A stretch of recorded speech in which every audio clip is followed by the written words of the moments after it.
এই সেই কাজ আম মাখার কাজ হচ্ছে। সেই শুকনা মরিচ ভাজা হয়েছে, এই কারণে আম মাখার জন্য আমরা আজকে আম মাখা খাবো। এই সেই আম মাখা আমরা সব সদস্য মিলে খাইতেছি। তখন আপনাদের ভাইয়া পোড়া মরিচ দিছিল, এই যে তার কারণ হচ্ছে আম মাখা খাইতেছি আমরা সবাই মিলে। আমরা দেশে ছিলাম ঈদের সময়, দুঃখের বিষয় সেই সময় আম খাওয়া হয় নাই, কারণ খুব ছোট ছোট কচি কচি ছিল। তো সেই জন্য আর কি করার, ঢাকায় এসে আম কিনে তারপরে খাওয়া হচ্ছে।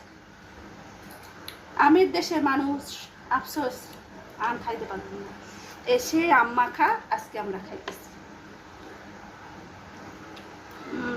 মজা হচ্ছে তো।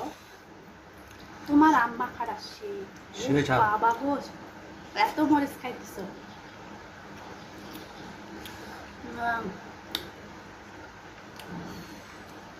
তো যাই হোক, সবাই চলে আসুন, আম মাখার দাওয়াত রইল সবাইকে, আম খেতে চলে আসুন।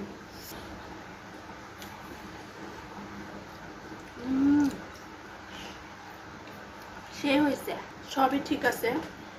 আমরা আম মাখাতে হচ্ছে কাঁচা হলুদ খাই একটু, আর ও খায় না, ও খায় শুধু ওই যে মরিচ, লবণ আর চিনি, হালকা চিনি, তাও আবার বেশি না।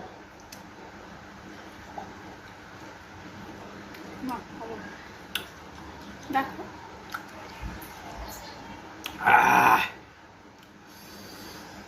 একসাথে পরিবার সবাই মিলে আম মাখা খাওয়া যে কি মজা, সেই স্বাদ মজা আলাদা।